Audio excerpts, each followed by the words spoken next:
Masachika is a creepy otaku simp who plays League of Legends and sometimes works as a Discord mod just like you. Everything changed when the most popular Russian girl falls in love with him.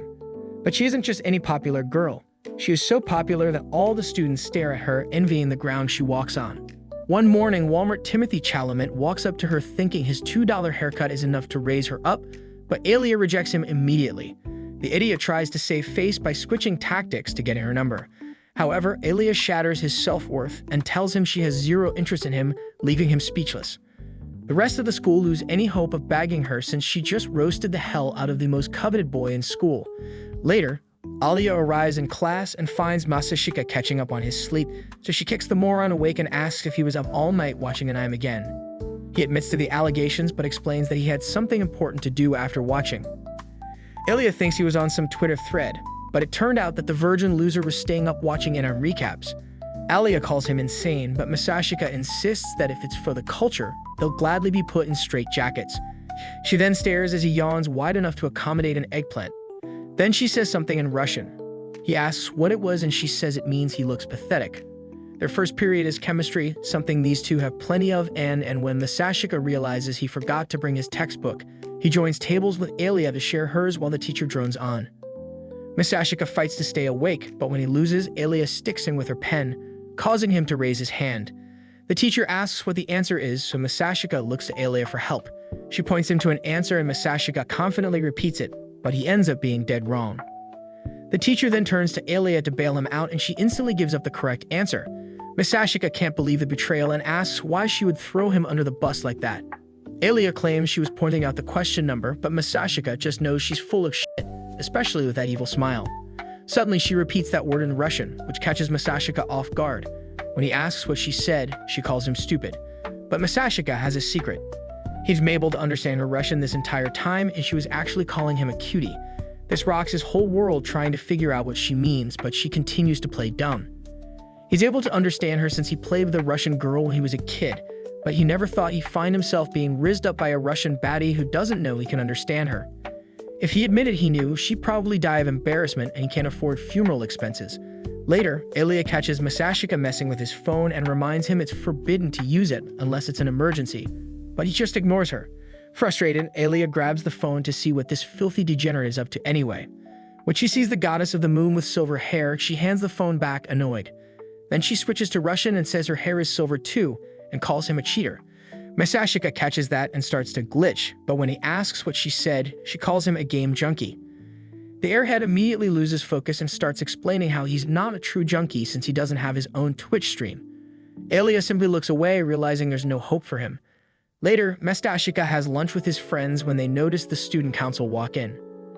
Alya, the treasurer, Yuki, the spokesperson, and Miria, the secretary and Alya's sister. The boys agree that the Kujo sisters are smoking hot, but Miria turns down everyone who asks her out, saying she's dating someone already. Alya says she's got no shot with her since his head is shaped like a doorknob, so Takeshi calls him out on being full of it just because he's friends with Oya. Meanwhile, the girls look around for a place to sit, and when Yuki spots Masachika's uninterested look, she asks if they can sit with them. The boys agree, so the girls join them, and Yuki notices Masachika got ramen just like her. However, when she realizes the food tastes like battery acid, she suggests bringing it up with the student council. Masachika warns her not to bring personal preferences into admin matters, but she fondly tells him she's only joking. At that moment, Alya looks at Yuki like she's some shit stain and asks if they're friends. Yuki explains that they've known each other since childhood, since they went to the same preschool. When Masachika asks if the girls have friends too, Yuki says she'd like to be, but Alya warns her that being friends with her isn't exactly fun. At that point, the boys decide to take their lunch elsewhere and Takeshi explains the girls are just too shiny for their virgin eyes.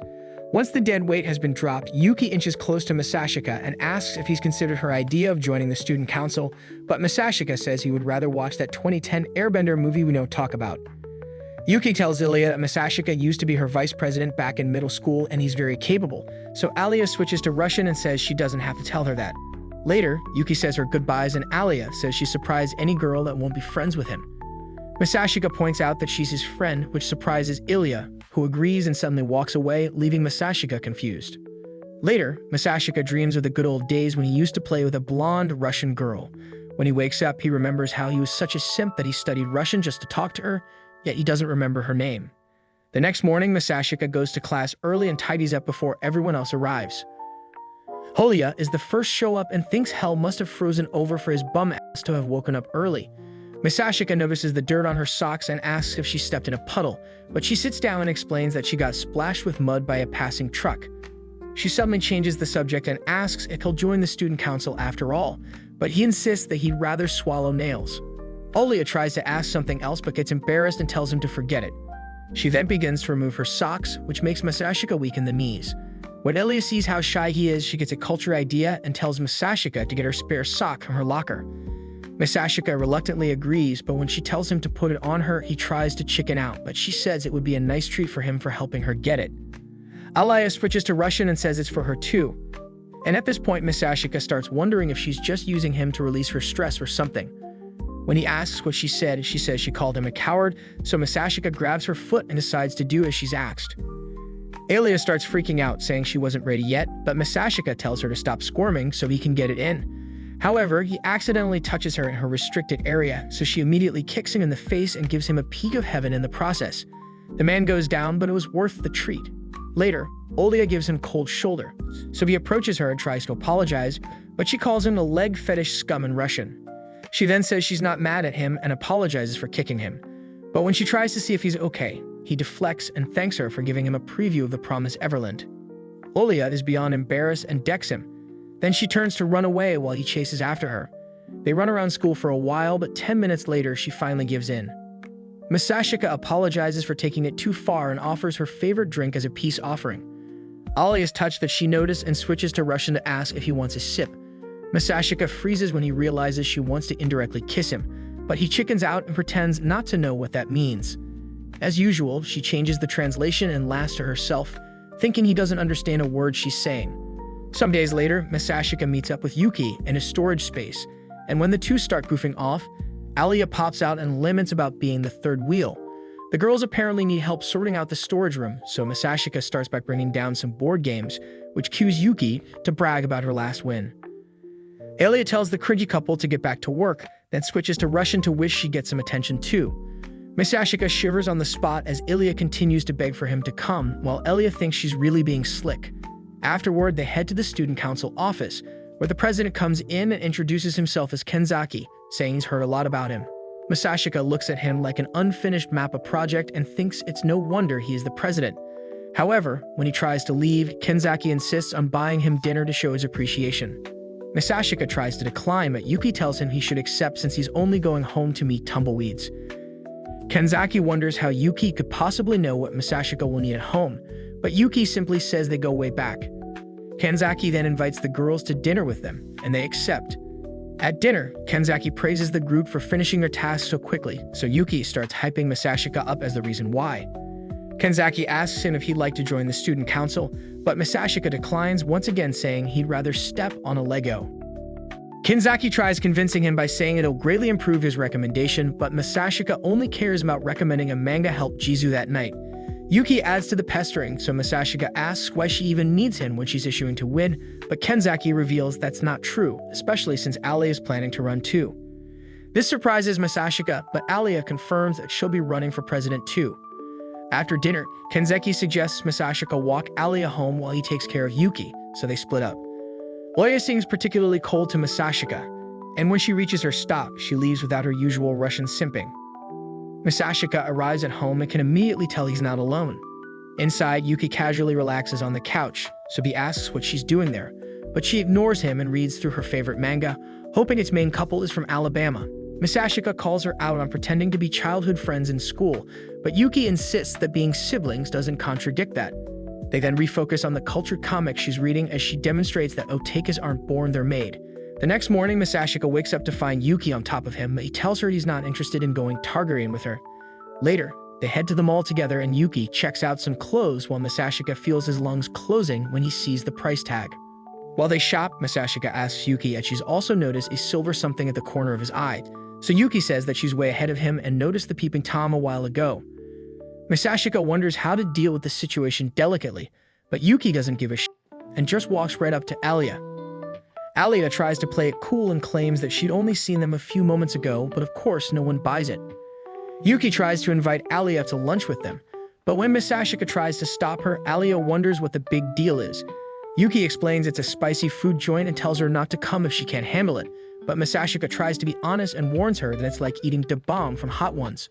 Alya insists that she'll go, ignoring Masachika's warnings, and moments later she stands before the gates of hell looking like she died while doing meth. Alya starts to have second thoughts, so Yuki starts running her mouth, making her double down.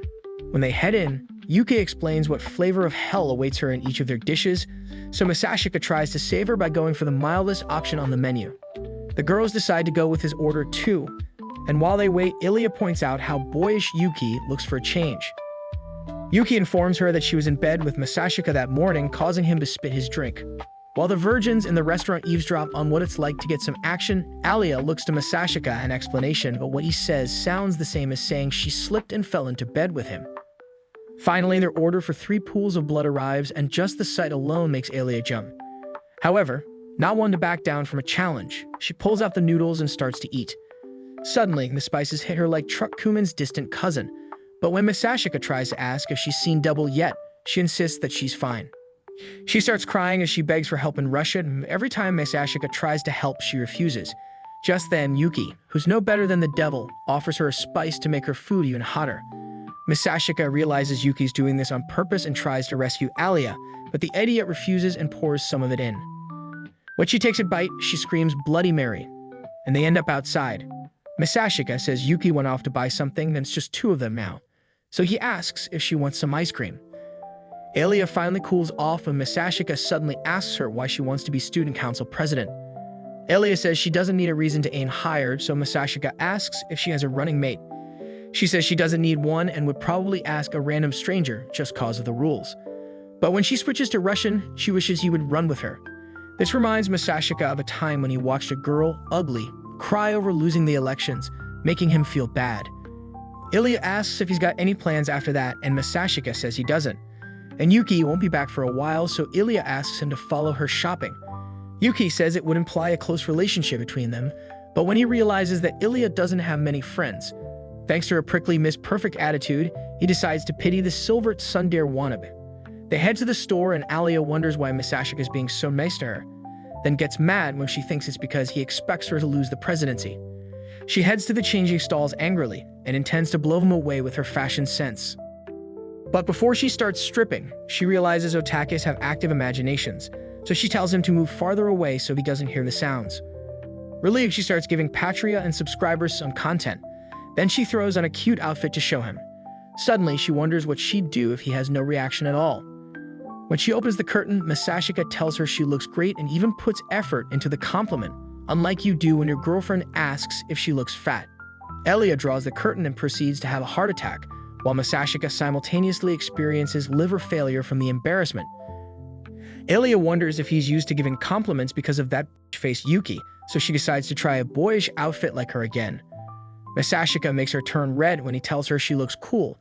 Alya tries on outfit after outfit after outfit just to milk compliments from Masachika, who's probably dying inside.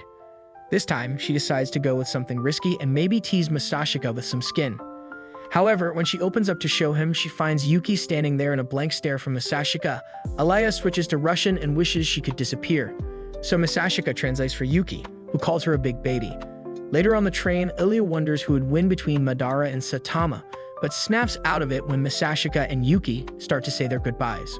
When they leave, she starts freaking out about that skimpy skirt she wore when something more important hits her, and she wonders why they both got off at the same station. Afterward, Alya heads home, where her sister Miria welcomes her. Miria can tell Alya's looking kind of emo for a change, so she asks what's wrong. Alya tells her about Masachika and his childhood friend, making Miria happy that a boy could finally break through that vibranium heart of hers. Alya tries to play it off, but Miria asks her point blank if she likes Masachika. Alya deflects and insists they're just friends, so Miria asks how that's possible since he's an indifferent slacker, which Alya hates. Well, it all started 6 years ago in Russia when Alya's class was split into groups for a class project where the winners would get a prize. Alya was excited to do her part and went all the way into town to interview her subject study, but when she returned to school, she realized no one else seemed to give a shit. Alya tried to motivate the group so they could win, but those future couch potatoes weren't having any of it. When they saw Alya had written an entire dissertation for the assignment, they had to tell her to chill cause she was doing too much. Eventually, a fight broke out and Alya was left all alone to finish that low-key master's degree. When the moment of truth came, another group won the prize and Alya was broken up about losing. On her way home, she blamed herself for expecting anyone to be as driven as she was. So she decided to start her woke feminist arc. Years later, she transferred into the prestigious Japanese school where she met the deadbeat loser sleeping beside her. They exchanged introductions, but from one period to the next, Alya could see Masachika was an tire slacker who probably got exhausted from breathing. However, she wasn't surprised since she'd seen this type of behavior before. When the school festival rolled around, the kids all had different tasks to do, so Alya shouldered hers alone. Some girls tried to get her to relax since it was just a school festival, but Alya was determined to put her all into it. She pricked herself over and over, but still insisted on finishing. Masachika suddenly busted knowing Alya would be working herself to death. He advised her to go home, assuring her that everyone would pitch in the next day, but she insisted on staying. That's when he showed her a permission slip for the handicrafts club to stay in school and assist them, which shocked Alya, who wondered how he arranged it. Masachika explained his methods and told her there was no point in doing it alone. But this ticked Alya off as she didn't understand what was so wrong with taking the festival seriously. She gave one of those eye-rolling speeches about not compromising on quiet equality and insisted there was nothing wrong with working so hard. Since no one else cared as much, Masachika reminded her that the whole point of festival attractions is to work together, so she should be using the emotional blackmail to guilt-trip the others into working hard with her instead. However, when he sees he's at risk of receiving another speech, he apologizes and appreciates all her efforts. Alya finally agrees to head home, but she wonders what Masachika's deal is. The next day, the boys really stepped up to the plate. To Alya's surprise, not only do they get their shit done, but everyone has fun doing it, including Alya. So when the school festival starts, it goes off without a hitch. Alya finds Masachika sitting alone at the after-party and decides to join him. He asks if she's not joining in on the dancing cause she has 2 left feet. Alya assures him her feet can do things he'd only ever seen on incognito mode. But she refused to dance with her many admirers. Masachika calls it a typical ice princess response, and it's apparently the first time she heard the nickname. Alya looks annoyed by the name and explains that the princess part makes her sound like she's some silver spoon nepo baby. She can't exactly help it, but she's never coasted by based on daddy's name alone, so she hates it when her efforts get ignored in favor of her birth. Masachika understands and agrees not to call her the name, which pleasantly surprises Alya. She thanks him for getting through her thick skull, so she could enjoy the festival with everyone else and apologizes for hitting him with that preachy speech about hope. Masachika tells her it's fine, but Alya insists on repaying him in a tangible way and asks what he wants. Masachika gives it some thought and asks her if she's got a real nickname. When she tells him it's Alya, he asks for permission to call her that. She asks what's in it for him, so he basically says have bragging rights for being chummy with a class idol and thanks her for the honor. Just then, the smell of desperation clogs the air as the Alya fan club shows up to ask her to dance. The boys start arguing over who should get the first dance and even invade her personal space to convince her. Alya gets overwhelmed by the raging simp body sprays, so Masachika grabs her hand and tells the boys she's already taken. Alya's heart almost shoots out of her southward cheeks as she stares at Masachika in surprise. Masachika challenges her to see how fast she can pick up the dance, and she gladly takes him up on his offer. From then on, Masachika returned to being the sloth prince, so Alya began showering him with venomous violations. But deep down, she'd officially been rizzed up in the present. Marriott praises their cute love story, while Alya insists that it's not like that since they're merely friends. However, Miria knows a friends to lovers trope when she sees one, since she has experience with her mystery locket lover. Alya admits that Masachika does pull through when it counts, while Miria starts gushing about her so gum making Alya want to barf. The next day, Masachika arrives at the student council to cover for Yuki. Maria gets excited to meet him and introduces herself as Ilya's big sister and council secretary. Masachika asks if she needs help with her shopping, but Miria tells him not to be so formal since he's friends with Alias. She grabs his hands and says it's a pleasure, but something about it seems strangely familiar to her. Miria asks what his first name is, and when he tells her, she realizes something, but after hesitating, she apologizes for freezing and says it's nice to meet Alias' friend. She then switches to Russian and tells him to get going, but Masachika asks what that meant. She repeats herself correctly in Japanese and greets the president goodbye.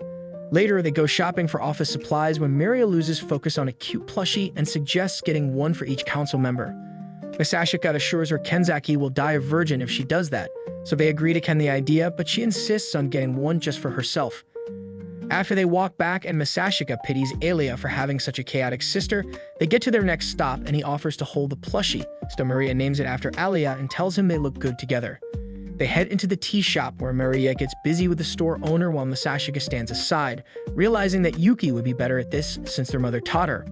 He remembers how his father broke the news of their divorce when he was a kid, so Masachika chose to go with his dad, while Yuki chose to stay with her mom. Miria snaps him out of his "that's so Raven" moment and sees that he looks like he's in pain. She gives him a hug and pats his hair, which feels shockingly familiar and calming for him, till she burns him with a hot tea and ruins the moment. Later, Masachika and Miria return to the student council room and Kenzaki tells her not to leave her creepy demon plushie behind. They hand him the supplies they got, and when he takes a look, he thanks Masachika for stopping Miria from turning the office to Five Nights at Freddy's on that note. He asks Masachika if he'd be joining the student council, but Masachika insists that he'd rather watch paint dry, but he wouldn't mind helping out sometimes. Miria suggests he could just join on paper, making Masachika wonder why they're so hell-bent on getting him to join anyway. In return, Kenzaki asks why he'd rather drink sewer water than join, suspecting there's something more going on. Kenzaki reminds him how he was the GOAT when he was VP in middle school, but Masachika says he didn't have goals worthy of the position. Kenzaki tells him he's nothing special and reveals that he only became the president just to pull a baddie that was out of his league. This surprises Masachika, so Kenzaki pulls out a picture of a land whale and shows it to him. When Masachika wonders who it is, Kenzaki reveals it was him 2 years ago. Masachika says he looked like he ate his twin brother, and Kenzaki admits that he was a lazy bum on top of it. However, everything changed when he fell for a 10/10 that would never look at Jabba the Fat twice. That's when Masachika realizes the nerd managed to pull Chizaki with presidential reissue. Kenzaki points out that even Miria joined because Chizaki asked her to, so Miria pleads guilty as charged and explains that it doesn't matter why you join as long as you work in favor of the students. Kenzaki then tells him that he and Yuki made a great team in middle school and Masachika has nothing to be ashamed of. At this, Masachika remembers the good old days with his sister. Kenzaki spots this and assures him it would be fine if he joined just to make someone else president. Masachika promises to think about it, so Kenzaki and Miria move on to something else while Masachika wonders if he really wants to make someone president. When he asks where Alya is, Kenzaki says she's off settling a dispute between the baseball and soccer teams. Apparently, both teams have asked for permission for the school field to practice for upcoming events. The soccer team has qualified for regionals, while the baseball team has pro scouts coming to observe. Normally, Chizaki would be in charge of settling disputes, but this time she's away on officially convenient duties, so he sent Alya, who seems to be having trouble with it. Hearing this, Masachika decides to see if the groups are fighting. Meanwhile, the baseball and soccer teams are right in the middle of a stare-off while Alya watches the guys argue over whose match is more important. But when Alya tries to chime in, the soccer team asks what her bright idea is. Alya suggests they use the Riverside Park to practice. So the soccer team tries to throw it to the baseball team, but they refuse to budge. However, both of the team captains remain suspiciously quiet along with the management team. As the boys continue to argue, Alya starts to realize she's shit at this. That promise she made to herself all those years ago was finally coming to bite her in her well-rounded peaches, since she's basically been a bitch to everyone. No one would ever want to listen to her.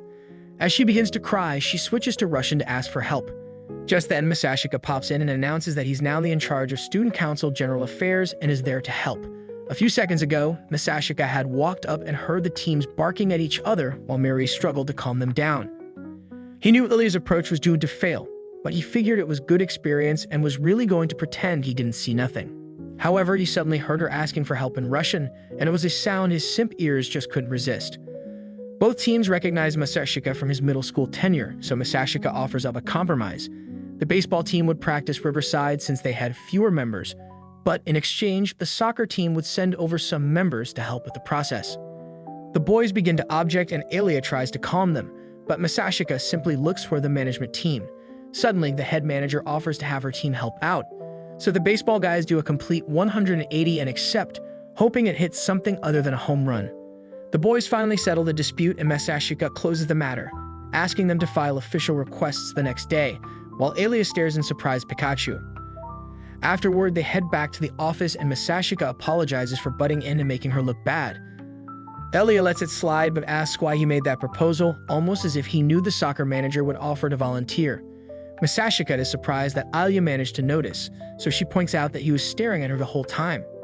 That's when Masachika explains that the manager is actually dating the baseball team's captain. Of course, Alya wouldn't notice since she was too busy monologuing.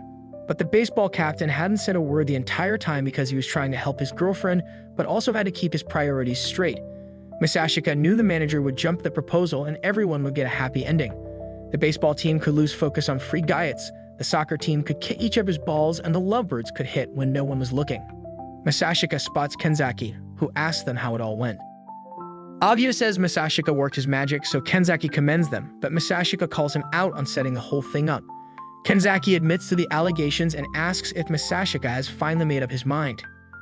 Masachika commits to swallowing nails and stepping on Legos just to join the student council, so Kenzaki invites him to the office to get started.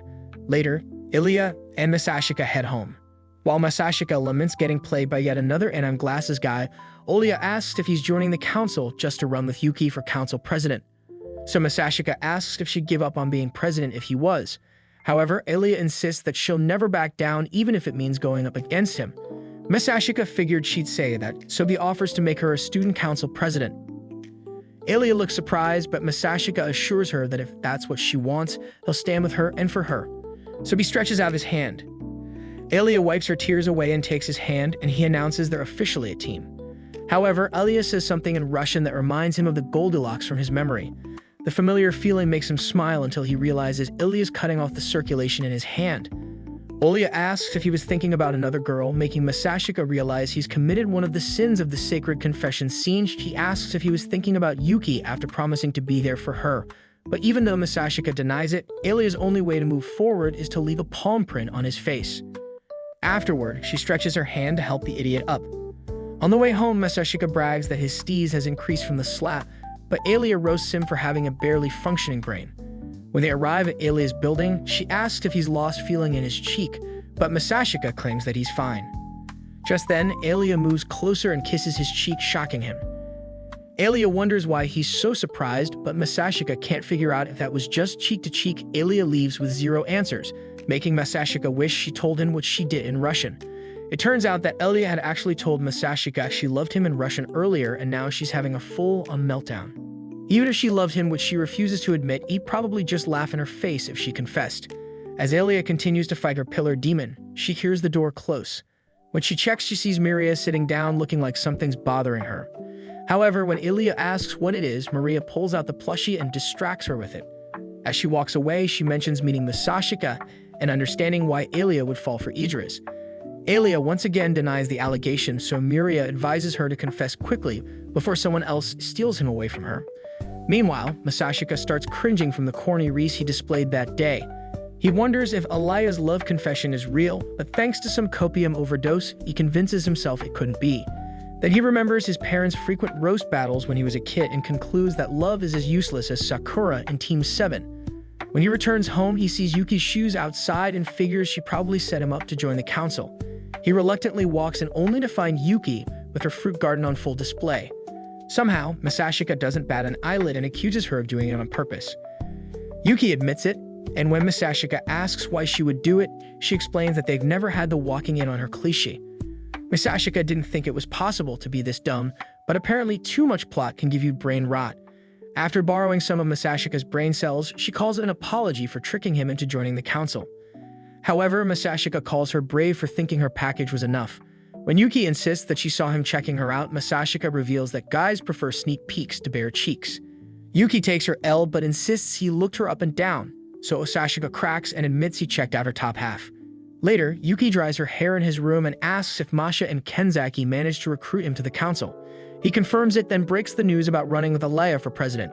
Yuki can't believe Alya cucked her like that and laments to God for punishing her with C-cups. While Alya is packing enough cups to end world hunger, Yuki insists that her package is small but mighty and offers to let him cop a feel. But when Masashi refuses, she says he already took her first squeeze back in elementary school. When he asks if she's serious, Yuki goes straight-face and narrates a game of tag from their childhood that turned into a game of grab. However, Masachika knows he wouldn't have forgotten if God gave him a miracle.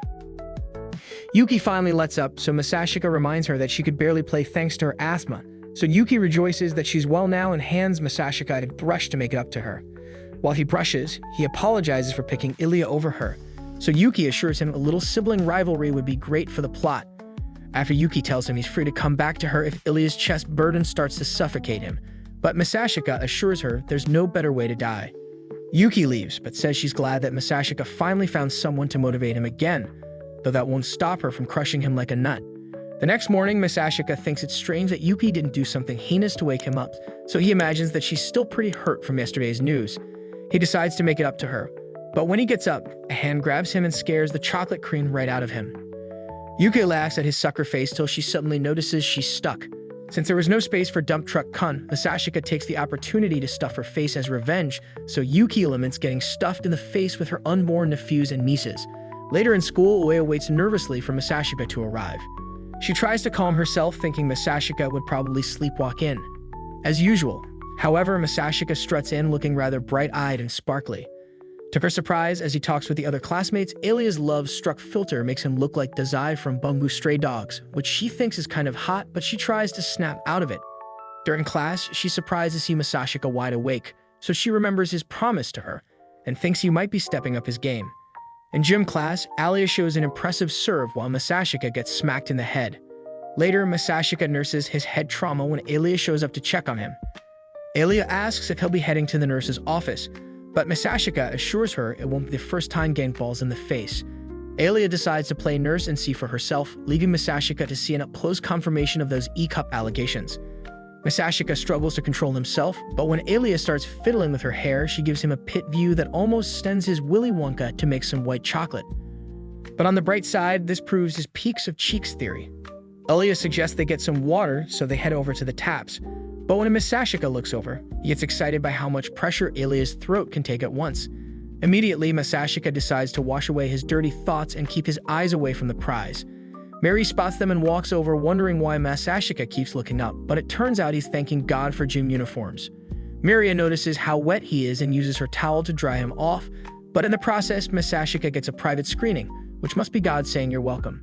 Masachika thanks her for the rub and says he knows what a dog feels like now, so Miria starts flirting hard, saying dogs do have the best style. Alya quickly breaks it up and suggests they head back, so Miria waves goodbye as they walk off. As they head back, Masachika prepares to get chewed out by Alya, but to his surprise, she's still concerned about his unfortunate run-in with the balls. Masachika realizes she hasn't caught on to his culture streak, so he assures her he's fine. He then remembers the kiss from last night and wonders if she's becoming lovey diva, so he asks why she's being so nice to him. Alya says he's been acting weird all day, so Masachika says he's actually been tweaking cause of his empty stomach. Alya goes red in the face as she realizes Masachika wasn't really paying attention in class. He was just too hungry to sleep. Masachika says he actually slept like a baby, but this only angers Alya, who stayed up overthinking. Alya finally snaps back to her usual tsundere self and looks like she's about to choke the life out of Masachika, but not in a good way. Masachika tries making some jokes to appease her, but Alya storms off, regretting ever worrying about the idiot who she's absolutely not in love with. After their last class, Masachika asks Alya to go to the council office together, but she looks at him like a talking trash heap and silently walks out.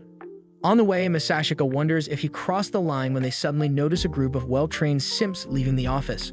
When Masachika looks inside, he finds a Mikasa variant ready to chop off Aaron's head, so he tries to flee, but she pulls him back and apologizes for mistaking him for the baseball and soccer team. Apparently, Shizaki had taught the boys a lesson for ignoring Alya the other day, but she assures them she was gentle with her sword. When Masachika fears her to safety, Shizaki calls Kenzaki to her defense. So Kenzaki assures Masachika that his girlfriend won't get rough with other guys but him. Shizaki literally proves his point by smacking him to disagree, but Kenzaki doesn't mind getting slapped hard. Miria walks in and warns them not to get carried away, so Chiska apologizes to Kenzaki if she went too hard, and they both make googly eyes at each other. Alya and Masachika start to gossip about whether or not Shizaki has a torture chamber, but when Miri sees how chummy they're being, she teases them for being just as cute. Yuki walks in and apologizes for being late, so Kenzaki officially starts the meeting by asking Masachika to introduce himself. Masachika then states his position and announces that Alya and he will be running mates in the next election. He then explains that his entire personality is Anasgal's subscriber and takes his seat. Kenzaki commends him and tells him to work with Maria for the day so he can get the hang of things. Yuki interrupts and says she needs to discuss the budget with the arts club, and since Alya is the treasurer, she'll have to go too. Alya accepts and the girls head out together, but Masachika can feel a storm coming on the way. Alya asks Yuki if they can talk, so they head into an empty classroom. There, she informs Yuki of her plan to run with Masachika, but Yuki says he already beat her to it. Alya is glad to clear that up, but Yuki starts poisoning the air with complaints of her losing Masachika. Alya tries to ask what that's about, so Yuki declares that she loves Masachika even more than her parents. Alya can't believe her ears when Yuki asks how she feels about Masachika. Alya says she is just a friend-zone inmate, so Yuki asks if she loves him too. She corners the poor girl to force it out of her, so Alya insists that she won't let Yuki have him because he's hers. Yuki is pleased with her answer and says they should be heading to the art club now. They agree to use their code names in the upcoming battle, and Yuki walks ahead while Alya stays back to assess the damage to her brain that made her claim Masachika. Meanwhile, Masachika works with Maria and is surprised by how efficient she is. Unlike Shizaki, who's squeaking like she's holding in PK. Kanzaki gets rid of her and apologizes for the disturbance in the force. But Masachika suspects she's only good with torture tactics. Maria suggests taking a break and asks the boys if they want tea, since she's an expert. When Masachika sees the jam on the table, he asks if it's a Russian thing, and she says it is. He then asks if her black tea is only a winter staple, but Maria says they had it all the time cause her mother was a tea junkie. Maria asks how much he knows about Russia, so Masachika lies that he only has movie knowledge, even though he studied the language to raise his crush. As he takes a sip of the tea, he remembers his estranged mom is also a tea addict, but he gets distracted when Maria disapproves her jam. He decides to try it for himself, but it's an acquired taste. Just then, Yuki and Alya return with a weird air between them. Alya quickly sits close to Masachika, and when he complains about personal space, she says it's Russian bad luck for a girl to sit at the corner of the table. When he notices how hard Yuki's staring, he figures shit must have hit the fan when they went out. Maria confirms the Russian myth, but she explains that it's more for folks who want to get married and asks Alya that she's found her groom. Alya brushes it off and switches to Russian to say not yet, so Masachika feels relieved till he wonders what that means. Maria hands Alya a mountain of jam, making Masachika get excited to see her guzzle capacity. Later, Kanzaki calls it a day and dismisses the first years. On the way home, Masachika suggests they stop by a family diner to discuss the upcoming elections. Alya laments about it not being a date in Russian, so Masachika cringes at Russian. Stimping. At the diner, Alya orders for diabetes so she can feel better, so Masachika asks if anything happened with Yuki. Alya asks if he and Yuki are dating, but he says he'd rather get stomped by the colossal titan.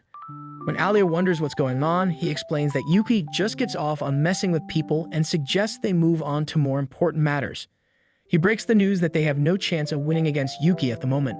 At the start of middle school, there were 6 pairs of aspirants, including he and Yuki, but half of them dropped out at the student congress, which was like a debate for the students to narrow the aspirants to 3 pairs before elections. Alya asks why half dropped out before then, so Masachika explains that it was basically like a preview of the elections that was bound to skew their favor to one side. Not all candidates have to be part of the student council, but it seems their numbers are low because they have given up on beating Yuki. Alya gets pressed about how at ease Masachika seems on their not date and ends up ruining her straw. She switches to type 2 diabetes and starts inhaling her future health insurance, making Masachika wonder if it's that good. Alya decides to tease him and asks if he wants a taste. He tries to refuse, but she scoops some up and insists that she try it. Masachika offers to get a fresh spoon, but Alya insists that it's a normal thing in Russia. Masachika can tell she's capping, but he can't resist a woman offering him her cream. He takes a mouthful with his tongue while the rest of the diner witnesses the taboo.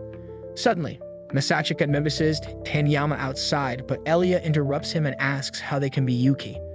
Masachika suggests taking a different angle to appeal to the students and gives the example of Kanzaki.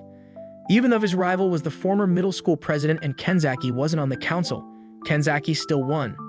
His success started as a joke from the newspaper club who thought his lar ass couldn't win. However, everyone was surprised to see the evolution of mammals from land whale to human, and it won them over. Alya asks if she needs a compelling backstory to show the people how hardworking she is, but Masachika is too focused on the taboo spoon's future. Alya can't take what she dished out, so Masachika decides to order a meal and a fresh spoon to save themselves the awkwardness. Alya teases him for getting flustered over something minor, so Masachika asks if everyone in Russia just goes around swapping DNA.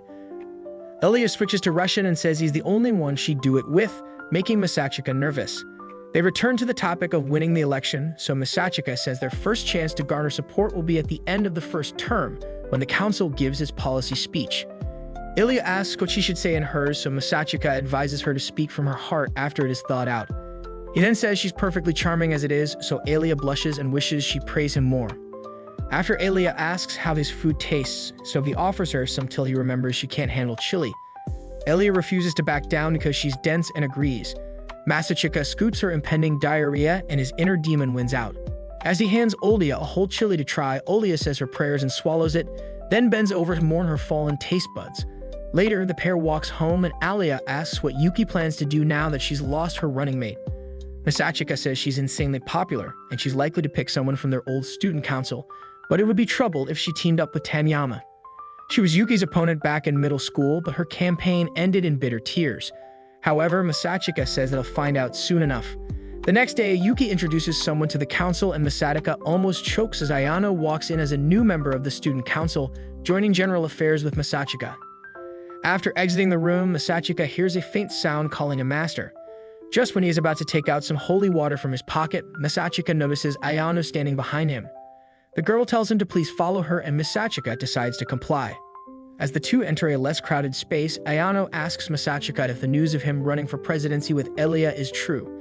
When Masachika confirms, Ayano reveals that the head of the family, aka his grandfather, is very upset about this as he doesn't want him to get Nuki's path to greatness. Hearing this, Masachika grits his teeth in anger as he recalls how the old boomer told him he is no longer a soul when he left the house and how it was his bright idea to keep his relationship with Yuki a secret. Sighing at his daddy issues, Masachika asks Ayano if she is here to sniff out his true intentions on someone else's command. But Ayano discloses to him, revealing that since she is Yuki's retainer, it's her job to find out what the other party wants. Realizing Ayano is as thick in the head as the jizz rag under his bed, Masachika assures her that he didn't intend to go up against Yuki, but he had to do something to further the plot with Alya. But since Ayano is a basic Becky, she fails to comprehend this and asks Masachika if he is purposely hurting Yuki to protect Alya's dream because his heart goes doki doki for the Russian. Masachika curtly tells Ayano that he is solely helping Alya because that's what he wants to do. With that, he also orders the doormat to relay this information to his so-called grandfather. Thankfully, Ayano gets the memo, but before leaving, she asks Masachika what he feels for Yuki. In response, Masachika tells her that Yuki means the world to him and that hasn't changed. Later on, Masachika chills with his bros when Takeshi and Nakaru excitedly show him a magazine featuring women with badonkers badonkins and ask him to pick one for freaky time. At first, Masachika tries to tell his friends he is not into fatherless girls, but since he doesn't want the boys to think he has erectile dysfunction, he ends up picking a brown-haired girl. This leads to the boys telling him how the girl he has selected looks awfully like Maria. When they further ask Masachika if Maria is someone he would think about when he is Jack and the Beanstalk, Masachika reminds them how Maria has a boyfriend. All of a sudden, Masachika feels as if someone is throwing daggers at him. When he turns around, Masachika finds Alya looking at him. Masachika quickly tells her that the magazine belongs to Takeshi.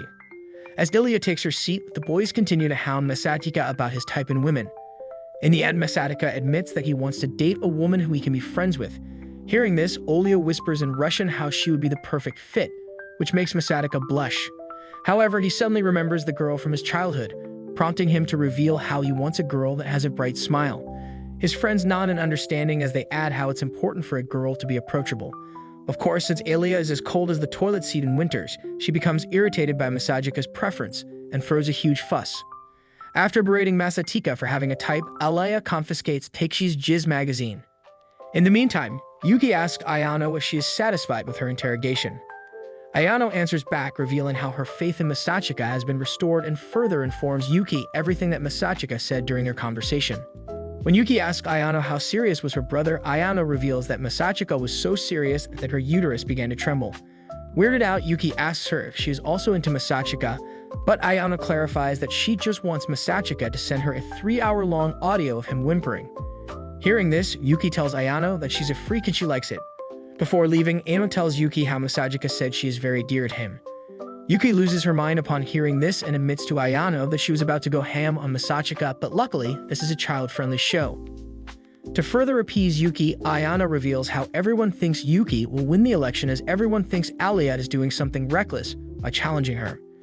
Hearing this, Yuki rejoices as she tells Ayano how she has waited for a showdown between her and Masachika, who is also a smart just like her, and now she finally has the chance to show everyone who is the better sibling. Yuki then turns to Ayano and asks her if she looks scarier than a baddie without makeup at this moment. Later that day, the student council gather together in the room while Yuki, Maria, and Ayano play bluff. Masachika, Kenzaki, and Chizaki observe them from afar. The boys discuss how Alya looks cold but actually wears her heart on a sleeve, while her older sister Maria is harder to read. Chizaki further adds how Maria even looks like she has a few screws loose, prompting Masachika to side with her. Their conversation is then suddenly interrupted by Ayano observing her diligence.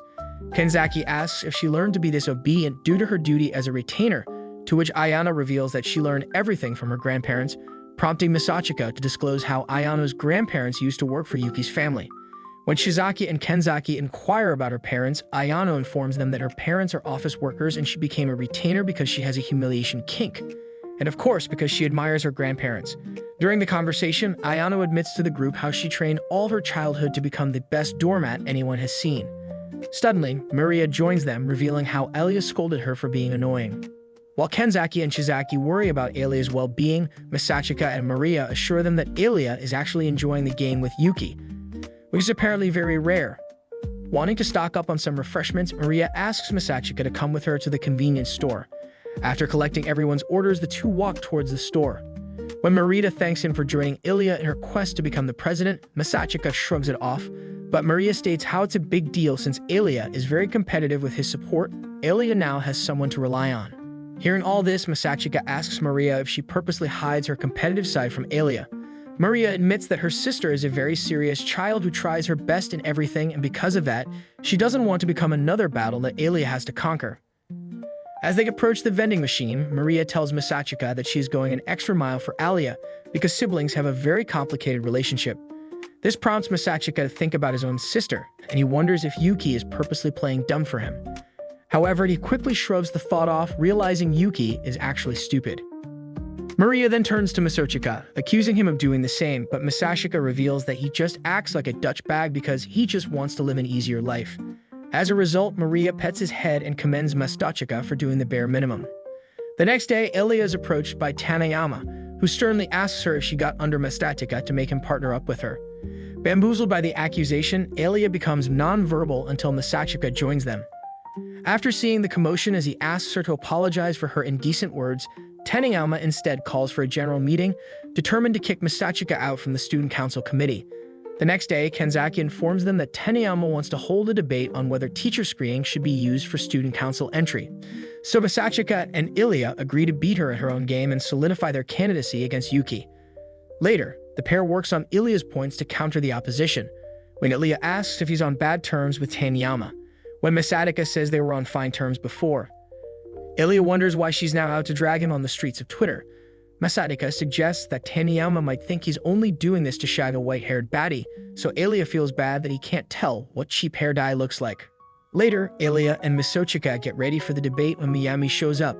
She tells Alya that she's Tanayama's running mate and wishes her luck, so Alya is surprised that she's not as venomous as Tanayama. Masachika says Miyamite is one of the most popular girls in school, but advises Alya to stay focused on Tanayama instead. As the students wait for the debate to start, they wonder what Alya plans on bringing to the table. Meanwhile, Alya has flashbacks of the time she was ignored like a try-hard Tinder profile and wonders if the crowd is going to swipe left on her too. Even though Alya tries to toughen up for Masachika's sake, the whispers and laughter leave her paralyzed until Masachika appears. He suddenly asks if she's really an E-cup, making Alya switch focus to hiding the evidence of her stuffed bra. But when Masachika sees that she's calmed down, he asks who her enemy is. Alya thinks it's Tanayama, but Masachika tells her it's actually her OCD and advises her to just do whatever she thinks is cool, and he'll handle the rest. With that, Kenzaki announces the beginning of the debate and calls Tanayama up to stake her case. Tanayama confidently walks up and informs the students that the student council randomly chooses any couch potato and glue sniffer to join the team. She then asks the students if they really want some nose-picking weirdo leading them, and the students begin to see her point. Masachika starts to sweat when he realizes that Tanayama is stooping to the depths of cancel culture. Tanayama closes her argument by asking for their support in creating a student council they can all respect, so the students applaud her as she leaves. Next, Kenzaki calls up Alya, but the students feel she might as well pack up and go home after that Optimus Prime-level speech. Alya walks up remembering Masachika's advice to do things her way, so she starts by introducing herself since some of the peasants have never heard her speak. Alya's argument is that involving the teachers in the decision-making would only infringe on the council's authority, which would strip the president and the VP of some of their power. She reminds the cannon fodder that the academy prides itself on student autonomy, so if they involved the teachers, it would be the same as crying mommy for a boo-boo. The students start to consider that maybe glue sniffers aren't so bad if the president deems them sane. Masachika is proud of Alya's final food to Taniyama. While Kenzaki announces the start of the debate, Taniyama quickly goes on the assault and points out that the council has accepted every volunteer recently, and when Alya asks what wrongs with that, Taniyama says she's worried about a downturn in performance. Alya starts putting Taniyama in her place, making her flustered, but when Mayami sees this, she quickly summons her Twitter warriors. Suddenly, one of the NPCs points out that Alya is an outsider, making everyone wonder what she can possibly know about their school's nuances. Masachika realizes the girls are playing dirty, while Alya gets flustered by all the gossip flying around. Her vision starts to blur, but before she collapses, Masachika shows up and tells her to leave the rest to him. He then takes over and makes a light joke about Alya needing some milk. This puts the crowd at ease as he confidently continues. He asks the students why they're even having the debate when they already chose Kenzaki, a former land whale and part-time couch potato. If it were left to the teachers, they would never have let him out of the ocean. The students laugh as Kenzaki takes on the straight bullets. Then Masachika reminds them that Kenzaki was only able to become president because their system allows for anyone with the drive to become a council officer. His argument completely shatters the opposition, and by the time Kenzaki asks if Taniyama has anything to say, she runs away. More surprising, Alya runs after her, and since Miam recognizes that she's just there to look pretty, she gives up immediately. She apologizes for the weird exit, and Kenzaki officially declares the debate over. Meanwhile, Taniyama starts to spiral as she laments how much faith she had in Yuki and Masachika's teamwork, which was the copium she needed to step down. However, when she saw Alya and Masachika together, the reality of her worthlessness caught up with her. Suddenly, Alya grabbed Taniyama and was surprised to see her eyes sweating already. Taniyama then reveals that she was only fine with being a loser in the face of true love, but now Alya has ruined it. Alya asks if she has any other insults or curses she wants to hurl out, but Taniyama admits she has no right to blame her for a fanfic she created in her head. At that moment, Mayami runs up and tells Alya she'll take care of the crybaby herself. So Alya starts to leave when she pauses and tells Taniyama that she doesn't know why Masachika chose her either, but she promises to do her best to show Taniyama he made the right choice. Mayami points out that Alya isn't so cold-hearted after all, and Taniyama agrees that it must be why Masachika chose her. Meanwhile, Yuki does her evil villain analysis and calls Masachika such a softie, saying you won't be able to win without killer instincts. When Ayano shows her dormant format tendencies again, Yuki scolds her for not knowing how to play the evil villain and ooze boss aura. Ayano apologizes for her vanilla personality and makes up for it by turning into a standing fan. However, she undoes her good deed when she reminds Yuki that giving off boss vibes a trait of characters who lose. Later, Alya tells Masachika about Tanamiya putting him and Yuki on a pedestal, so she promises to give the elections her all for his sake and hers. Alya then asks why Masachika chose her instead of Yuki. He explains that he mainly ran with Yuki out of guilt. Though Alya doesn't get it, Masachika remembers how he left her to go with his dad. Then he felt bad because while other students were running for their own noble reasons, Masachika was only doing it out of guilt. Everyone thought he was some shadowy mastermind, but Masachika was actually avoiding the spotlight. However, he tells Alya that this time he's running for vice president because he wants to be her running mate. When Masachika sees Alya's reaction, he gets embarrassed and says it wasn't between her and Yuki or anything. Alya teases him, so Masachika asks why she's also running with him, making Alya say something in Russian. When he asks what she says they should get going. Masachika agrees, but before they leave, Alya asks why the heck he brought up her cup size earlier. So Masachika says he wanted to confront Firm if they were larger than his fists. So Alya scoffs and says just barely. Later that night, Yuki has dinner with the Grinch who stole Christmas, and he asks about the debate with Taniyama. When Yuki confirms it was a shit show, her grandfather says that she's not allowed to lose against anyone, especially Masachika. He nags about how Masachika is almost as smart as Reed Richards, but since he threw his responsibilities away, Yuki has to take him down. After dinner, Yuki's mom asks if she and Masachika are still close, so Yuki assures her that she sometimes wakes up on top of him, but her mother tells her to say no more so the FBI can't question her. When Yuki goes to her room, she asks Ayano for a way to feel better, so she buries her face between Ayano's chesticles. This does the trick, and Yuki thanks her for her service. The next day, some boys go up to Masachika to congratulate him on dominating the debate. When Masachika sees Alya burying her nose in her work again, he decides to get her involved.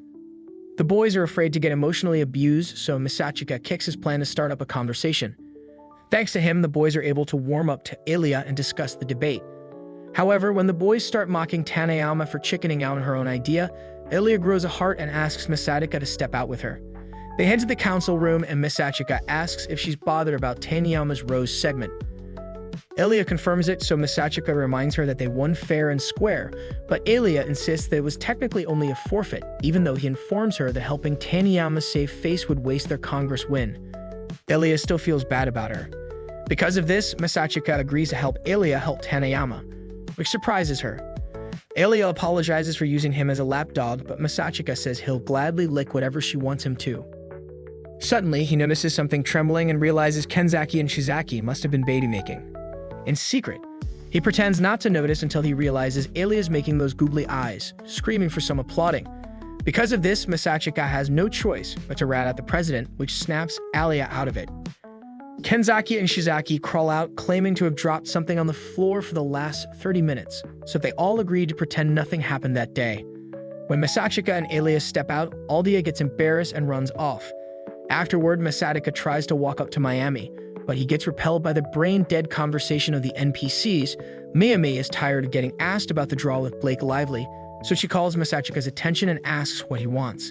They head to an empty classroom and Miami tells him she's down if he wants to plow her land.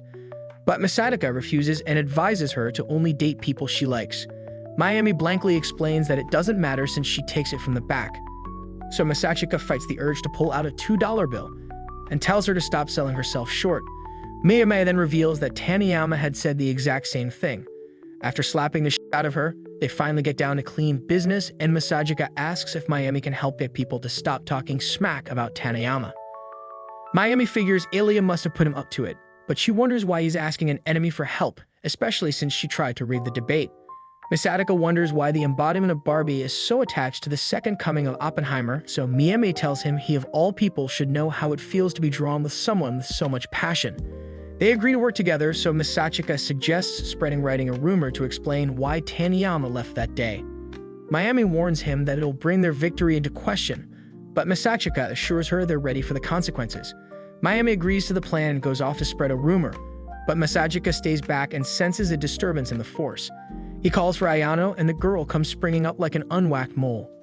Yuki also reveals herself, explaining that since they saw him conniving with the enemy, they decided to eavesdrop on their conversation. Masachika doesn't buy it and asks for the real reason, so Yuki confesses that she just happened to be there by chance. Suddenly, Alya comes looking for Masachika, but when she sees him with Yuki and Ayano, she gets annoyed and tells them to enjoy the three-way. Masachika hears her lamenting in Russian about being left out of the train, while Yuki makes it worse by teasing him. Meanwhile, Miami remembers the day she was getting down with a boy toy when Tanayama walked in, horrified. Miami had tried to defend her $2 host status, but Tanayama smacked her up her cheeks and told her not to sell herself short. Now Miami is glad to repay the favor. She returns to the cannon fodder, and when they ask what that was about, she says Masachika wanted to know why Tanayama wasn't in school. When the girl suggests that she might be reeling from the shame, Miami says that it was actually her fault and Tanayama only left the debate because she was mad at her for having plants in the audience. Meanwhile, Masachika tries to convince Alya that it wasn't what she looked like, but Alya wasn't having any of it, so he asked her to study with him. Later, they have their study date at the council room, and Masachika hopes no one sees how close they're sitting when Yuki barges in. At the worst possible time, she asks if they can join them, and Alya agrees to it. But in Russian, she laments about wanting to be alone with Masachika, which makes him fight the urge to pee. Moments later, they're all studying when Alya notices Masachika is only reading the solutions, but she tries to query him for it. Yuki says he's always studied like that, and Ayano confirms this. Ayano starts struggling with her work, so Masachika asks if she needs help. Ayano reluctantly accepts, but tells him to shame her for being a useless waste of neurons. Alya comments on the three of them seeming closer than ordinary childhood friends. Masachika asks why she thinks so, but before Alya can point out the deep-rooted degeneracy, Maria walks in. Later, they enjoy some of Maria's special tea when she stumbles on a hypnosis book that was confiscated earlier. Maria tells Alya to try it out on her, but when Alya refuses, she asks Masachika to do it instead, giving Yuki an idea. They all gather round as Masachika starts to follow the instructions. To everyone's surprise, Maria actually falls asleep when Masachika claps his hands. After he undoes the hypnosis, Maria wakes up and asks when he's going to try the hypnosis. Alya refuses to believe Maria doesn't remember what just happened, so Yuki suggests she try it out to see if Maria is pretending. Masachika performs the steps again and Alya falls asleep, and for some reason, Maria does too. Yuki then points out what a golden opportunity it is for some diabolical acts, so Ayano suggests they ask them what their deepest, darkest secrets. Yuki likes the idea, so she gives the girls the instruction to become unrestrained and lay their minds and their bodies bare. When the girls open their eyes, they head straight for Masachika and end up in a three-way rubbing situation, which isn't the kind Yuki was hoping to watch. Suddenly, Alya gets up and starts to strip away the burden of her school uniform, making Masachika's oil start to leak. When Maria joins the strip party, Yuki figures that her instruction may have gone too far. They try to wake the girls up, but nothing seems to work. When Chizaki suddenly enters the room, Yuki explains the situation, so Chizaki does some finger magic and makes the girls pass out again. When they wake up, they're finally back to their senses and are embarrassed that they almost let the girls hang free, while Chizaki heads to Masachika to slap the memory out of his head. A while later, Masachika struggles to focus on his studies. Because Anna's goal is about to upload another video. He realizes he's become pretty lazy, unlike how he was as a kid. However, he's determined to not disgrace Alya. Speaking of the devil, Alya calls, and when Masachika asks what she wants, she says she remembers his tendency to slack off when he's alone and asks if he's getting his work done. Masachika confesses to reading a single line 10 times over and wonders how Alya keeps her focus. So Alya then suggests they make a bet to keep him motivated. He tells her his goal is to place in the top 30 of their year, so Alya suggests that if he can do that, she'll do anything he wants. When he asks what happens if he can't, she says he'll have to do anything she wants. Masachika doesn't mind the idea, but he promises he's not a close-headed, pain-loving junkie. Alya then says give a name in Russian and says it's a hint, but when Masachika pretends to not understand it, she chuckles. They agree to the bet, and when Alya remains calm, he laments that she's gotten used to her big bro. Alya reminds him they're the same age, but he says her birthday is in November while his was in April. He then thanks her for the motivation and ends the call wondering if she's some witch who can read his mind. Meanwhile, Alya confesses that she only called cause she watched a scary movie. But now she's furious that he celebrated her birthday without her, and wonders if they're really friends. 5 days later, they wrap up their school exams, so Masachika asks Alya to walk home together so they can plan for the closing ceremony. While they walk, Masachika confirms that something's up since she hasn't flirted in Russian since that last call. Masachika asks why she's been acting strange, and Alya is surprised he picked up on that. When he says he could just tell, she sarcastically asks if he cares enough to pay her attention during exams. Masachika reminds her she's his partner, so she asks why she didn't invite her to his birthday party. Masachika says he didn't have one, but when Alya refuses to believe him, he assumes it must be a Russian thing to celebrate birthdays. Alya asks if they don't celebrate in Japan, and he says he hasn't since elementary school. The teasing begins when he realizes why she was mad, but Alya insists that not inviting someone to your birthday is the Russian equivalent of a middle finger. Because of that, Masachika suggests they celebrate the birthday together and officially invites her to come. That weekend, Alya shows up looking like a Russian goddess. As they head out, they discuss Kenzaki's idea of introducing summer uniforms so they don't die of heat stroke. Just then, Masachika realizes that everyone is staring at her like she's the female reincarnation of Ghost Satoru. But when he tells her about it, she says it's the price of white hair and enzymes. As expected, she was used to getting hit on like a busted-up Tev, but she deals with it by rambling things in Russian till they go away. Masachika says he's glad. He's glad she's not letting sweaty randos pick her up. So Alya calls him out on sounding like a jealous boyfriend, but Masachika doubles down and says he tends to act like a boyfriend on dates. Alya switches to Russian to say it's her first ever date. They finally arrive at a restaurant and Masachika feels like he's nailed the perfect spot. Till Alya reveals that she goes there all the time with her family. Bursting his bubble when they sit inside, Masachika gives Alya a rundown on the closing ceremony. First, the presidential candidates lay out their motivations. Then their running mates explain why they're backing them. However, the most important part is the audience's reaction. The students tend to only applaud for the pair they want to win, which means some pairs will be met with excruciating silence. Masachika says they're unlikely to get a reaction like Yuki will, so they don't need to try and beat her. Alya is surprised at his passive approach, but he says he's just being realistic. The first pair tends to get a muted response since the crowd is weighing their options, so they could use that as an excuse if Yuki shows them up. Alya looks visibly annoyed, but Masachika assures her that their only option unless she wants to play mind games with Yuki. Alya says she doesn't, but before she continues, the waiter brings out their order and Masachika offers a toast to his birthday.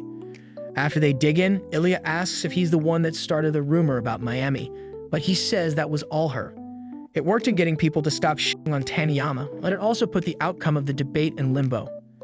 Alya thanks him for doing it anyway, and this catches Masachika off guard, so Alya teases him for being cute when he blushes.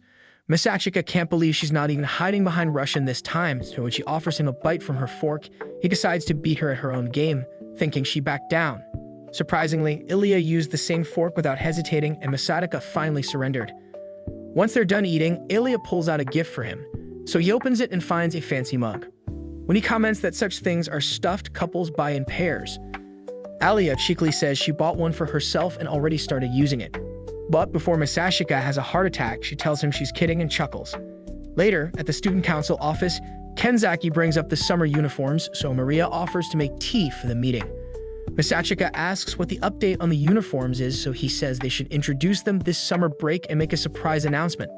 At the closing ceremony, Yuki thanks him for saving her from heat rash, but Kenzaki says it was all thanks to Chizaki. Chizaki tries to stay humble and praise him too, and the two quickly disappear into their own googly-eyed world. When Maria starts serving tea, Masachika realizes she's still acting weird from the hypnosis incident, so when she's ready to clean up, she offers to help while they wash up. Masachika apologizes for the incident, but Maria says she started it and asks what exactly she did while she was out. Masachika tells her that she grabbed him and Alya and gave them head pats, and Maria is surprised that her Russian side never took over. However, she asked him if he got a look at her milk jugs, and Masachika confesses that they were pretty hard to miss. Maria gets mad, but Masachika is relieved that she's not as scary as Alias. The worst she can do is tug on his face and give him a stern warning. Suddenly, her phone rings, and when she sees it's her mom, Masachika offers to take care of the rest. When everyone else is gone, Yuki points out that they're alone, so Masachika tries to leave to find his grandpa. Yuki laments on not having any sibling time in a while since he's busy simping for Alya. She then hops on the table and asks him to spoil her a bit. So Masachika gets on top and starts speaking a secret Alabama code, causing her to foam at the mouth. Afterward, Masachika heads out to meet his grandpa, but he asks what's up with the narcissistic white suit. Grandpa realizes it's missing something and adds sunglasses to show he's not playing. While they wait for the parent-teacher meeting, Alya walks out with her mom, and Masachika remembers that his grandma is obsessed with Russia, so he tries to keep him away. When he notices Alya's mom, he greets her, and she reveals that Alya has gushed about him several times. Masachika blushes, but suddenly notices his grandpa has escaped and is already asking Alya to marry Masachika. He eventually gets the geezer to settle down and wait for their meeting. When they're done, they walk down the hallway and run into Masachika's mom, which triggers his trauma. Days later, Masachika remembers how he tried hard to impress his mom with his achievements. However, as time went on, his mom looked at him like he was an annoying parking ticket. Masachika figured he'd work extra hard at the piano to impress her, but she ended up telling him to stop soiling the air with the sound of desperation. Just then, Masachika woke up from his bad memories and discovered he had developed a cold. Later that day, Alya appeared at his house with some medicine from Yuki. Masachika tries to get rid of her, but Alya claims Yuki insists she nurse him to health. Before Masachika could put a hex on his sister, Alya's Russian half revealed that she was lying. When they went inside, Alya looked around and couldn't hide her disgust. When Masachika asked what was wrong, she gave a random excuse, but in reality, she didn't know a whole room could smell like stale jizz. She then offered to make lunch for him and suggested a delicacy that would help with the cold. But when she mentioned it would take her 4 hours, he said he would settle for regular porridge. Alya headed to the kitchen to get started when she noticed the mug she got him and felt happy he was using it. She then regained her focus and moments later returned to the room to give Masachika the food. Masachika was more grateful for the maid cosplay, so Alya played her part and served him as he dug in. He praised her cooking skill, and she got hotter than Masachika's temperature. Then she asked for his parents, and he revealed that he only had a single father, and he seemed to work wherever they were selling milk. After Masachika was done, Alya confirmed he had taken the medicine, so she said she'd study in the living room while he slept. Later, when Masachika woke up, he couldn't believe he overslept and figured Alya would have left by now. To his surprise, some maid contest was taking place with Ayano putting up an impressive fight. She quickly rushed to support him, but Masachika pointed out that he could get cancelled for being that close to her melons without consent. Consent? Alya tried to sound unbothered as she warned Ayano to consider social distancing, but Ayano insisted it was part of her services. When Alya pointed out that she was Yuki's maid, not his, Ayano claimed that she was sent there at Yuki's request. Since Alya couldn't compete with the services Ayano was willing to offer, she decided to head home instead. She hoped Ayano would take care of him and left. After Ayano served up some of that delicacy Alya made for him, and when Masachika had some, he couldn't believe his taste buds. Next, Ayano offered him his medicine, and before he knew it, he was sleepy again. Ayano offered to give him a bath first, but Masachika declined. She seemed to have more suggestions involving taking off his clothes, but he said he'd rather take hers off in his dreams. When he got in bed, Ayano continued to make herself a nuisance, so Masachika ordered her to head back to Yuki and call it a night. Thankfully, that did the trick, and he was finally free. The next morning, Masachika woke up and found that he had overslept again. He'd asked Ayano why she skipped school for him, so she claimed his health was more important and hurried to prepare lunch. Masachika's appetite seemed to return, but Ayano advised him to take it easy and offered him his medicine again. Suddenly, Masachika got a strange feeling and asked to see the package of the medicine. It turned out that medicine was putting him to sleep, so he asked why Ayano hadn't warned him, but she simply apologized and suggested he discipline her roughly. Masachika figured it was Yuki that put her up to this and decided to go to school. Moments later, Masachika rushed to school and overheard the students praising Yuki as the queen. He realizes he's messed up big time and heads for the classroom. There he finds Alya sitting in a classroom alone, and when he asks what happened, she apologizes for wasting all this help. It all started the previous morning when Yuki had informed her of Masachika's cold. Since Yuki claimed she was busy, Alya offered to help and Yuki handed her his medicine and a dress. Afterward, she asked Alya if she wouldn't mind making a guest appearance on a PA broadcast the next day, hoping to talk about the recent student congress. Alya said she wouldn't discuss the matter of the debate again, so Yuki said it was no problem and begged her to come on the broadcast anyway. Desperate to keep her melons from flattening some more, Alya agreed and Yuki stepped back. Yuki then commented on their unwillingness to take advantage of the debate and called Alya awfully laid back, mocking her for not trying to win. That's when Alya noticed Yuki's creepy smile that indicated her future as a PDF. Yuki told Alya she was basically a sitting duck, so Alya figured there was more to the broadcast. Yuki revealed that she intended to take advantage of Masachika's sickness, but Alya warned her not to belittle her just because she's alone. Yuki said she was free to run to Masachika for help, but Alya insisted that she could beat her on her own. Alya assured Masachika that she did all she could to prepare, but she was still surprised when Yuki apologized just before the broadcast. She claimed she was sorry for being rude to a dear friend and said she was only trying to force herself to go all in. Alya, being softer than melted butter, accepted her apology and said it only showed how serious Yuki was. But the pity party didn't end there. Yuki went ahead to tell her the reason why she had to become president no matter what. She revealed that she used to have an older brother who was more talented than her. Her parents expected great things of him, till one day he was just gone. She then claims it's her duty to finish what he started, which threw Alya way off. The broadcast was about to begin, so Yuki asked why Alya wanted to be president too. Alya immediately froze, and by the time the broadcast began, she was better off handing the mic to a doorpost. That was how the rest of the broadcast continued, so Masachika figured out what game Yuki had played. Meanwhile, Alya was beating herself up till Masachika snapped her out of it and warned her she was only playing right into Yuki's hands. When Masachika had explained what Yuki was trying to do, Alya realized she was laying the groundwork for the closing ceremony by throwing her off her game. Alya finally regained her composure, but lost it when she saw Masachika smiling like a closeted glue sniffer. Masachika admitted that he was finally getting excited, and for some reason, Alya was digging the Hisoka energy. Once that was settled, Alya lamented not having a good reason to run for president, unlike Yuki, who was doing it for her family. However, Masachika told her to chin up and insisted that he knew how hard she had worked for this. Alya mocked him for sounding like a simp in a love confession. So Masachika blamed all those recaps with too much risk for affecting him. Alya then agreed to fight regardless of Yuki's dead brother. When Masachika heard this, he decided he had to clear things up, but was interrupted when Taniyama and Mien walked in. Masachika asked what they wanted, so Taniyama apologized for her appalling behavior previously, and Miyama joined in the apology. Alya accepted it, so Taniyama asked why she didn't bring up her loss during the broadcast. Alya said she couldn't brag about her victories since she technically didn't beat her, but Taniyama called her prideful. Thankfully, she had no pride and she was determined to set the record straight. Masachika figured she was planning to declare her defeat at the ceremony and told her she couldn't just run wild. Instead, he had a better suggestion. After discussing, Taniyama and Miem agreed to help, so Masachika said they had a chance to beat Yuki. Alya asked if they were no longer going for a draw, but Masachika insisted that since they fired the first shot, they were going to destroy them. Later, Alya practices her speech in front of Masachika, who thinks she did great. Alya doesn't sound convinced, and when Masachika reminds her she's done this before, Alya says the audience will be larger this time. Masachika tells her to focus on delivering her message, but Alya insists that she needs to connect with the audience the way he does. Masachika claims it mostly comes down to experience, but when Alya doesn't buy it, he tells her a trick for breaking the ice and grabbing their attention. Alya is surprised that it's something simple, but she agrees to try it.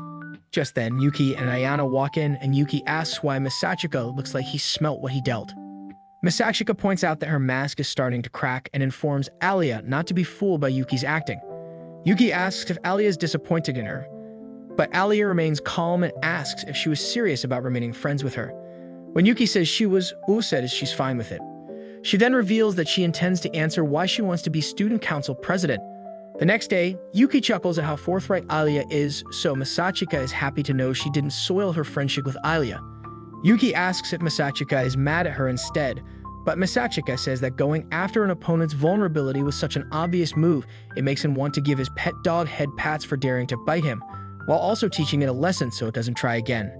As Masachika's eyes start to look more sociopathic, Yuki wonders if she's awakened a Joker prodigy. Just then, Kenzaki and the other council members walk in to discuss the plans for tomorrow.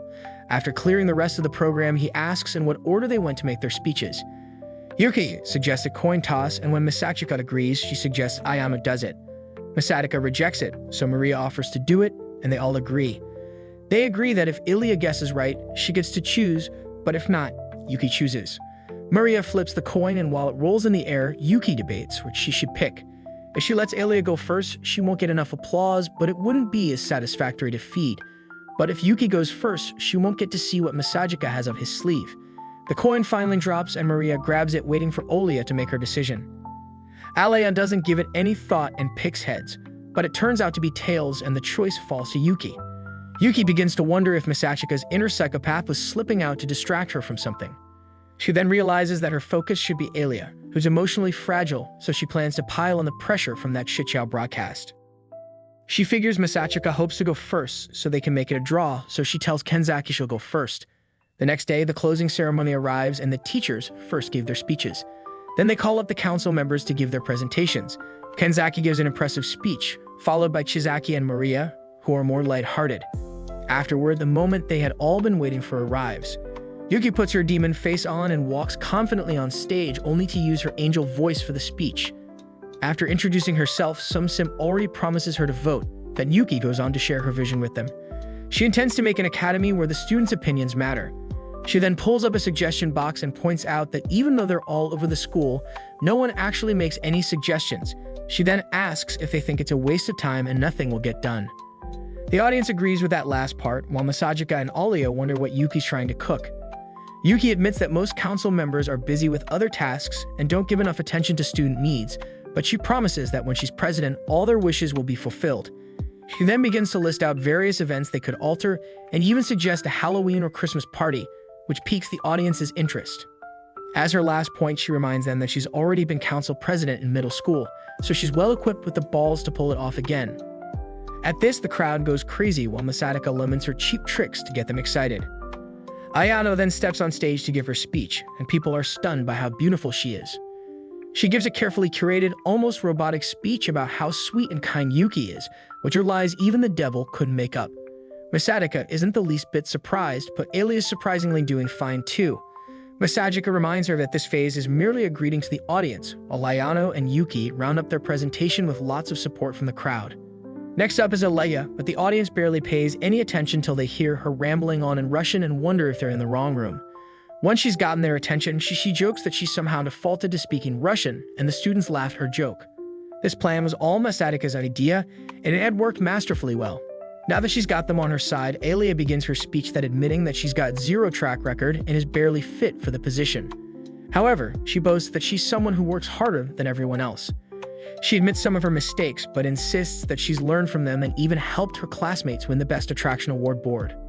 Suddenly, Alya recalls all Masachika has done to encourage her. So she holds her head up high and promises to make up for where she lacks, or else she'll pull out from the race. The entire crowd is captivated as Alya tells them to keep an eye out for her as she becomes the president they deserve.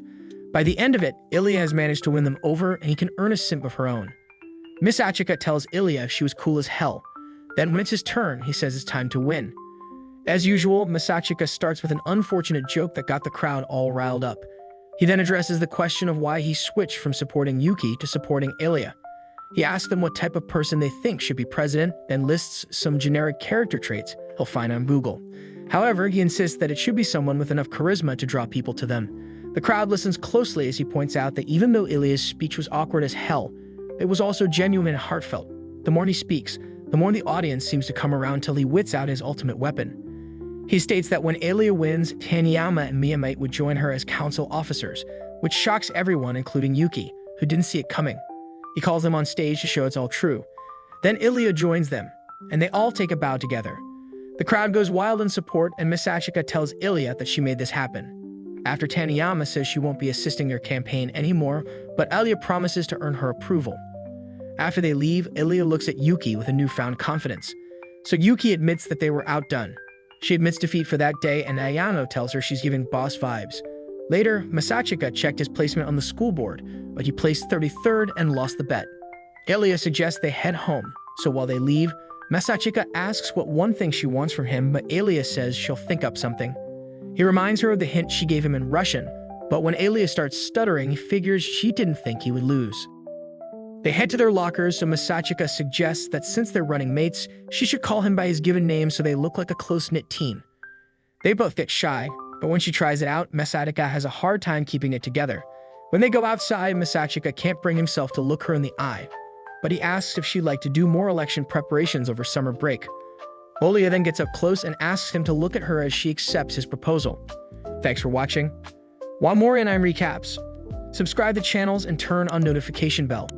See you later. Watch those next videos.